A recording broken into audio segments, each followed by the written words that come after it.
Ayan, magandang araw po sa inyo mga kababayan. At finally, nandito na kami ngayon sa Barangay Daog, Negros Occidental. Ayan, at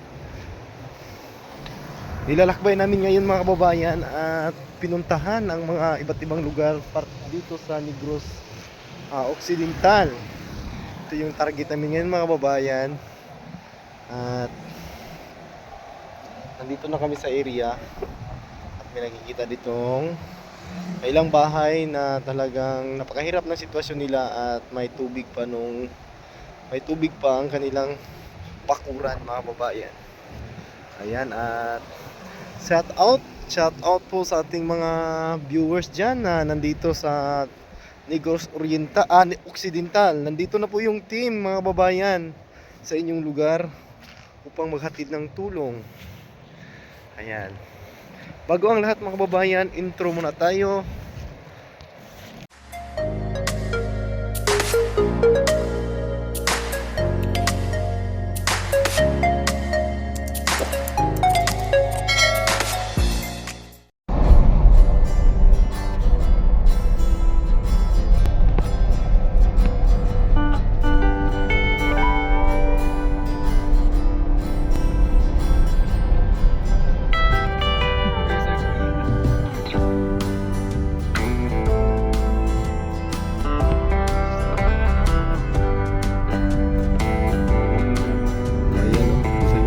Dagat na gyud humay.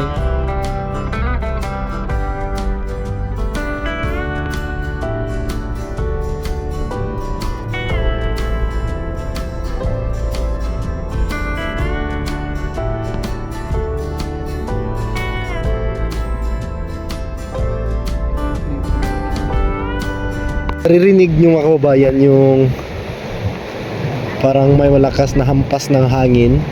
Kasi dyan, dagat na yan dyan. At napakalakas na mga alon ngayon. Yan po yung naririnig nyo ngayon mga kababayan, is yung hampas ng alon yan mga kababayan. At ayan, look at the situation of the house. Grabe ang daming tubig ng kanilang bahay. At yung bubong nila is nipa lang po mga kababayan. At napakaputik ng daan. Yan. Yun si Mother. Kasama namin sa pagmimisyon. Madam Yula, Sir Paul. At ayun no, si Peter Paul. Andun lang sa may karsada. Yan, mga kababayan.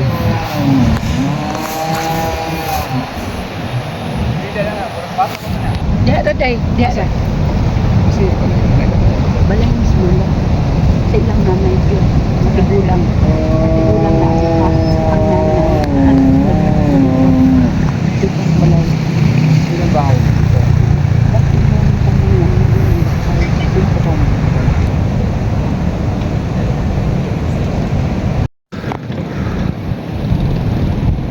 Ayan mga kababayan, napakahirap ng sitwasyon nila dahil tuwing inuulan sila ng malakas, ganito yung magiging sitwasyon ng kanilang mga bakuran, kanilang bahay. Ayun may tao pa doon mga kababayan.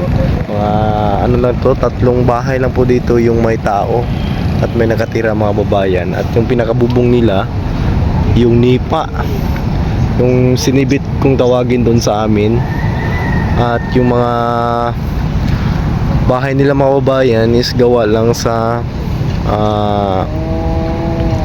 anong tawag ba doon, round timber, yung buong kahoy.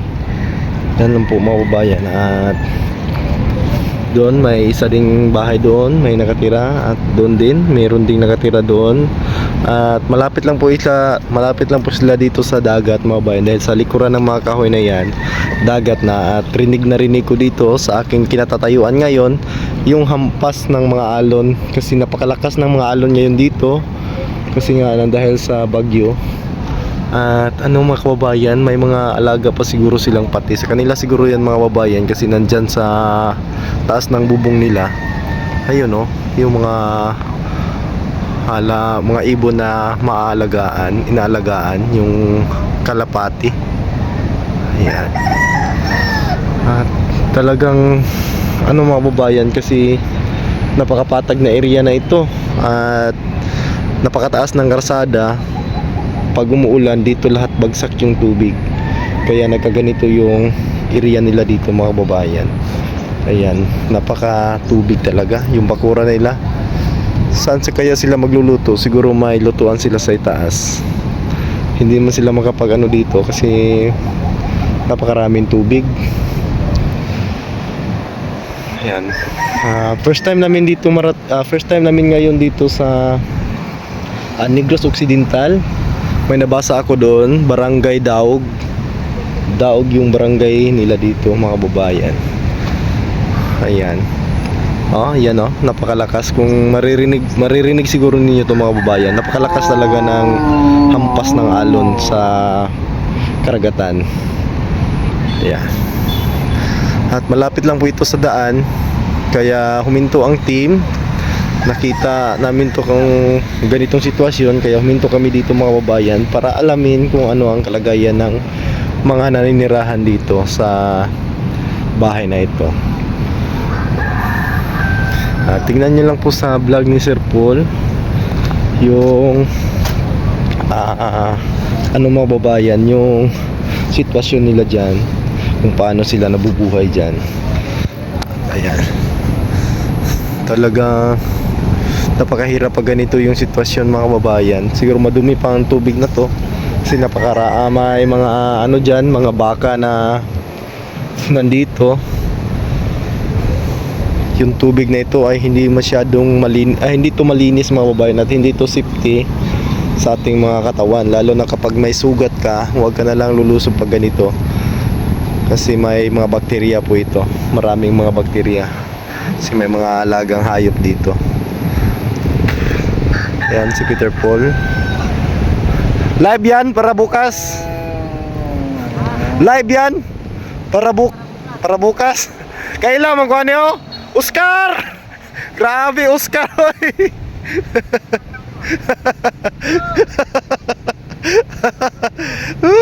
Padagat na pod. Ayan si Peter Paul mga kababayan, nag-live siguro yan sa Facebook.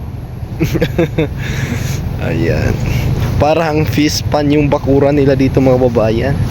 At deserve nilang matulungan ng team ngayong araw, at sila yung first kinauna-unahang matulungan dito sa Negros Occidental. Ayan, araw po ngayon ng anong araw ngayon? Linggo. At kailangan talaga naming maglakbay at maghahanap ng mga pamilya, kasi yan po yung mission ng Pugong Biyahero Team, ang pag-abot ng tulong sa ating mga kababayan na kailangan ng tulong. Kaya po kami nandito ngayon sa Negros Occidental. Yan po yung purpose ng team, para maghatid ng tulong sa ating mga kababayan. Ayan, tingnan nyo yung mga puno ng kahoy, yung mga jumelina. Yan po, parang yung mga sanga niya ay yung iba nabali mga kababayan. Yan po yung sign, yung sign po na malakas ang hangin dito. At yung mga puno ng saging, ayun oh, kita nyo mga kababayan, yung iba ay anong tawag ba doon? Natumba dahil sa kalakasan ng hanging habagat. Ayan.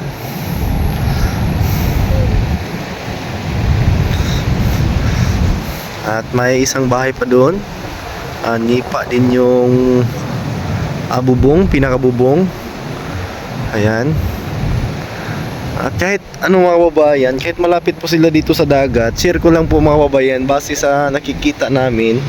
Kasi yung itong daan na ito mga kababayan, ito yung patungong Bacolod. Pwedeng dumaan dito pa Bacolod.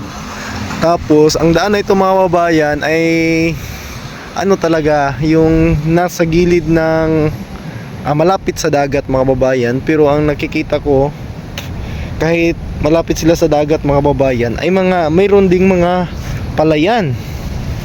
May mga palayan din yung lugar nila mga kababayan. Ayan, tulad dyan, palayan na yan dyan sa may bandang unahan. Yan, yung may mga baka na yan. Yan, mga palayan na. Kaso lang ang mga palay nila dito ay hindi katulad sa amin na sabay. Dito, yung katabi ay namunga na, yung katabi ay wala pang tanim. Ganun mga babayan, kasi siguro paunahan sila ng ano dito. Wala silang season mga babayan. Di katulad sa amin na kapag season ng barangay namin, sabay lahat yun. Sabay lahat talaga. At kaya ito yung diferensya at advantage sa dito sa kanila. Ayun oh, may nakikita nga ako yung tracer oh. Yan, yan po yung tracer para sa palay. Yan. Kahit ganito yung lugar, kahit ganito yung ano nila, may mga palayan din yung mga tao rito. Ayan oh, tulad dyan, palayan na yan dyan. Ayan, palayan na yan dyan. Yan, at samahan nyo po ako sa araw na ito mga babayan. At salamat po sa inyong lahat sa hindi nag-skip ng mga ads at sa patuloy na nanonood sa mga video ko. Maraming salamat. At sa hindi pa nakapag-subscribe, subscribe nyo na po yung TV Team Panday. Ayan, yan po yung channel ko mga babayan. Salamat po at more likes and share mo yung mga video natin mga babayan. At samahan niyo po ako at itutur ko kayo ngayon dito sa Occidental, Negros Occidental. Ayan, punta tayo doon sa ano, pakita ko sa inyo na talagang may palayan dito kahit malapit sa dagat. Ayan mga kababayan, tingnan nyo mga ano na yan, palay na po yan mga kababayan. Ayan, at yung unahan ay dagat na yan. Dagat na yung pinakaunahan niya. At talagang may palay sila dito. Kahit malapit sila sa dagat ay nagtatanim pa din sila ng palay. Ayan, kaso yung palay nila ay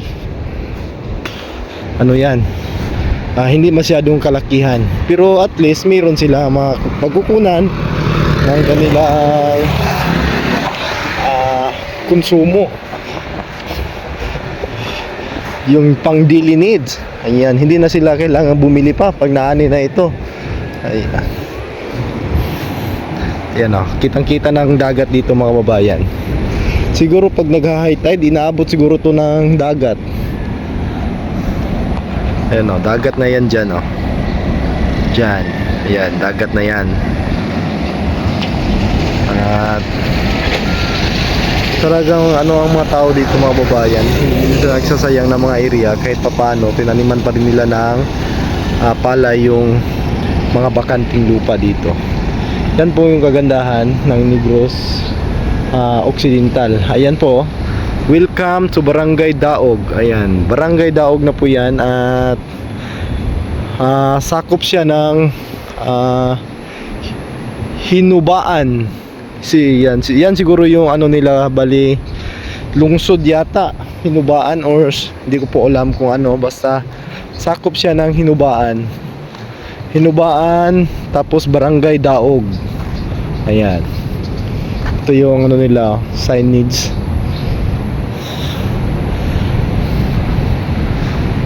Ayan, at dito naman kung papunta ka ng Bacolod sa right way, makikita mo po puro kakahoy kasi ano na, matataas na bundok.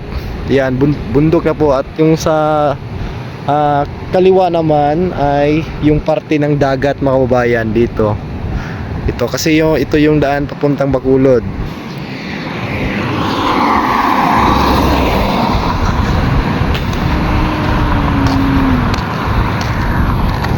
At babalik ako doon mga kababayan. Share ko lang po yung nakikita kong mga palayan. Galing din doon nila madam sa Negros Oriental hanggang dito. Talagang makakita ka ng mga ganito. Ito lang yung makikita sa daan, dagat at saka mga kunting palayan sa gilid ng kalsada. Ayan.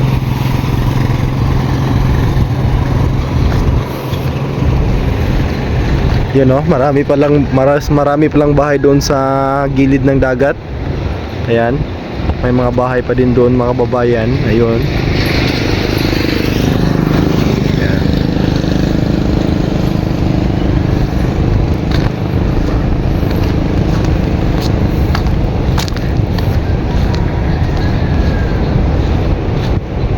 Yan, at may daan dito. Itong daan na to, patungo siguro ito doon sa mga bahay na nakatira dyan.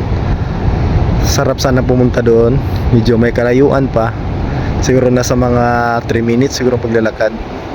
Ang lakas ng hampas ng mga alon, mga babayan. Kahit nandito ako sa malayo ay rinig na rinig ko po yung hampas ng alon. Yan. Ito tabius. Alam nyo ba ito mga babayan, nakakain po itong puno na ito, yung bunga niya. Kasi and welcome Pinubaan Negros Occidental. Dito kami ngayon mga babayan, at dito kami mananghalian ng PB team sa tawag ko. Dito kami kakain ngayon.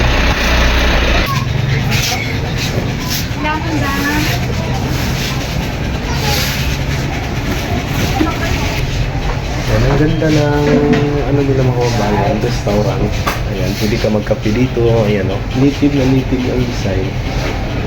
Dito po ito sa Pinubaan. Dito kami kakain ngayon mga kababayan ng pananghalian namin. Ayan, ganda ng design.